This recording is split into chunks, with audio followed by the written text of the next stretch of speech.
Previously, we've looked at two rather amazing acts of bravery and defiance by two members of the resistance group, the Partisans, against the Nazis during the Second World War. We've looked at the tragic story of Lepa Radic, the 17-year-old girl executed by the German army, and also the story of Stepan Filipovic and his brave last stand moments before his execution. Today we visit the story of another partisan, a woman who remarkably was murdered at the age of 18 because of her actions. Nada Dimic, a young Yugoslav communist, may have been brutally killed at a young age, but although her life was short, it was impactful and certainly today deserves to be remembered. Join us today as we look at Nada Dimic's remarkable story. Remember to support our channel, please make sure to subscribe. Nada Dimic was born in Divo Selo, a tiny village in modern-day Croatia, to a large ethnic Serbian family. She would have 7 siblings, and life would have been extremely busy for her at a young age, surrounded by many brothers and sisters. In the village, she attended school and she finished 4 grades of primary school, excelling in her subjects. Nada seemed to have a talent for drawing, and she continued her education in Gospic, completing another 3 grades here. Sadly, at the age of 9, her mother passed away. Later she went to Zemun and finished 4 grades of high school and completed a further year at an economics academy. She seemed a bright girl who had her whole future ahead of her. In 1938, at around the age of 15, she joined the Communist Youth, a group of younger adults to learn about the teachings of communism, and later in 1940, at the age of roughly 17, she joined the Communist Party of Yugoslavia. On the 6th of April 1941, the Axis powers invaded Yugoslavia and quickly captured the territory, with the Yugoslavian forces being no match for the German army. They were ill prepared and poorly equipped, leading to the quick occupation of the area by the enemy. In April 1941, a Croatian fascist, ultranationalist and terrorist organisation known as the Ustase were appointed to rule part of the Axis-occupied Yugoslavia as the independent states of Croatia, which was a puppet state of Nazi Germany, but also an Italian-German quasi-protectorate. The Ustase were chosen due to their nationalism and their ideology, which was based upon the same beliefs of the Nazi racial theory. They deemed Jews, Romani and Slavs to be subhuman like the Nazis did, and they endorsed claims from German racial theorists that Croats were not Serbs but a Germanic race. Because of these beliefs, they were the perpetrators and also were complicit in the brutal genocides against the Serbs, Jews and the Romani, expressing their Nazi beliefs and supporting their ideology. The Ustase were also known for their brutal methods of execution and torture, and were responsible for many huge massacres. They had policies against Serbs, such as killing 1/3 of all, converting 1/3, and expelling the final third, forcing them out of their land.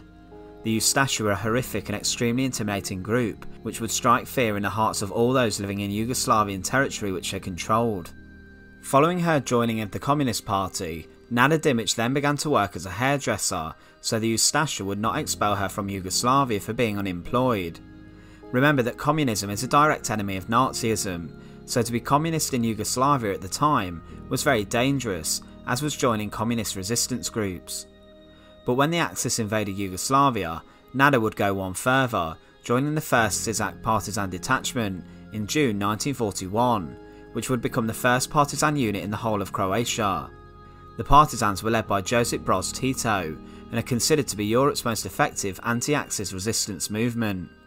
The Partisans would also come into conflict with other resistance groups, such as the Chetniks, but the Partisans were more upfront about committing acts of resistance and defiance against their occupiers.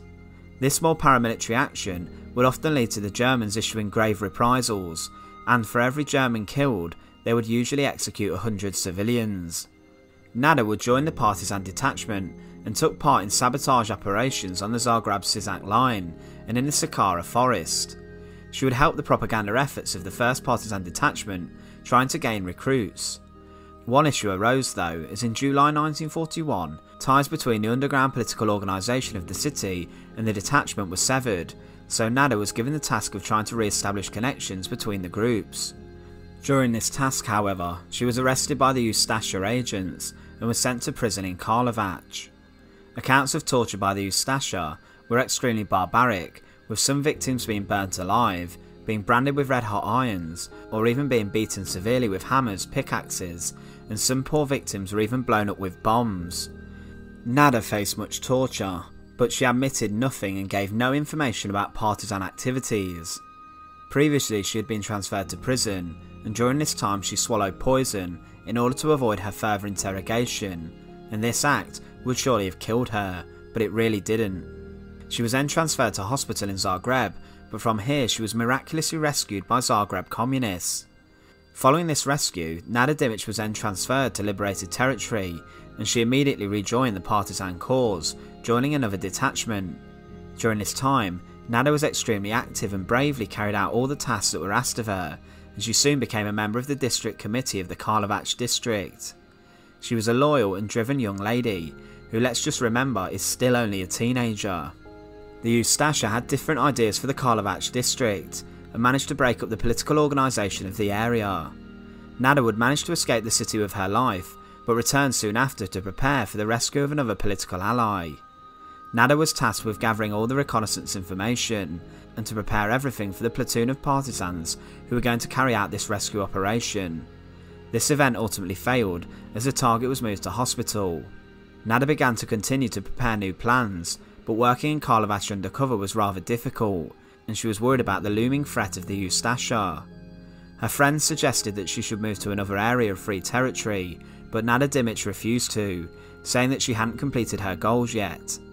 She was involved in transferring her partisan and communist comrades out of the area into new free territory, which was hugely risky and would ultimately lead to her downfall. In December 1941, on her way out of Karlovac, she was stopped by Italian agents and asked for her documents. She had no choice but to fight her way out. Whilst opening her purse to show her ID, she pulled out a gun and fired upon the first agent who identified her, killing the Italian soldier.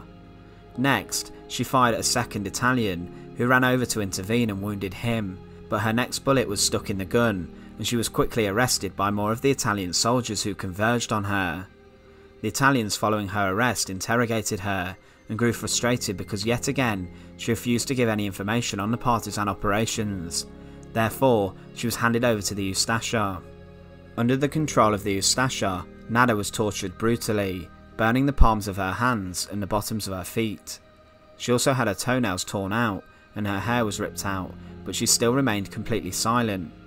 Growing extremely frustrated with the young girl, the Ustase transferred her to the Stara Gradiska concentration camp. This camp became notorious for crimes committed against women and children, and awful executions took place there. Nada Dimic entered the camp in a horrific state following her torture. Inside the camp she would be looked after as well as she could, during this time by other members of the partisans inside the camp. However, conditions inside the camp were horrific. Because of this, typhus was rife in the camp, as with many different concentration camps. Nada Dimic would contract this deadly illness, and because of this, was executed by shooting in March 1942. She was just 18 years old. Nada Dimic was given the title the People's Hero of Yugoslavia after the war, and had a textiles factory in Zagreb named after her.